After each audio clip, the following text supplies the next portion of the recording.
Day to day, I would just go to work and come home, and as soon as I got home, I was in the fridge drinking something. If I wasn't working, I was either drinking or drunk. Like I couldn't stand being me, and that could let me be something else, for a few hours, or somebody I liked. Life was just going backwards and backwards and backwards, and all I saw was like all of my friends succeeding, and I felt like I was in a pit, and I just was destined to be there forever, honestly.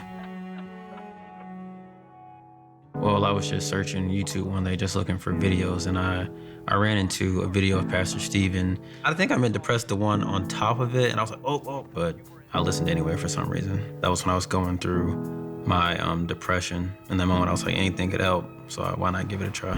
When you're in certain moments like that, you need like anything to cling on to. And I was just watching, and it was like weight lifted, just a shift in like mindset. That even in who I was, in despair, in the alcoholism, everything, I had a creator who was on my side and had every intention of just lifting me out of it.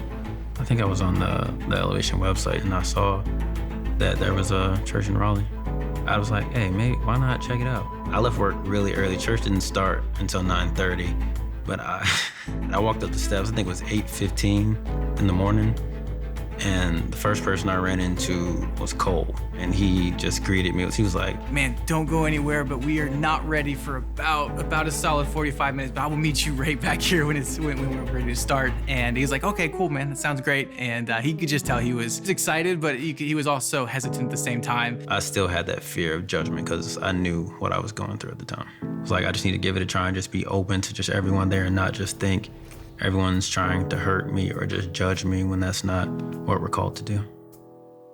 After church, we started talking, and he asked me my story, and I told him, and he was telling me about how he's a group of guys, we get together. Why don't you come hang out with us and watch the game, and we'll eat some wings and hang out? And he's like, maybe. I was still scared, to just be around like community in a way.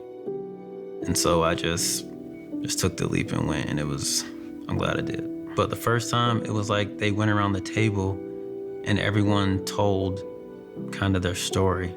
And it didn't sound unlike mine. I mean, it was just like, if they've been through it, then maybe I can pour my heart out. I think I poured my heart out the very first time at the group because I just hadn't had that release to anybody. And ever since then, it's just been my go-to. Someone just really just caring about my well-being and wanting me to succeed and wanting me to grow. It's just simple. I just don't feel alone at all anymore. The thought of a baptism at the beginning kind of freaked me out because I was very scared to just go public with it. I spoke with my campus pastor. He was asking me why I was nervous, and I just said, well, I still have these friends, from, kind of an old way of life, and they're just gonna look at me funny. And he was like, you're talking about shame and guilt. He was like, I need you to do me a favor. He was like, when you get baptized tonight, I want you to leave that in the tank. I don't think I've ever felt just completely just full or just free, or me, but that day, that moment, it was like, I felt completely full. And the thought just crossed my mind. I was just like, I'm not unhappy. Happiness didn't have to be out there. It was never gonna be out there. It was gonna be right where I was, right in that room where I was drinking, where I was watching all those just Netflix binges. I had to be happy right there, just in Christ.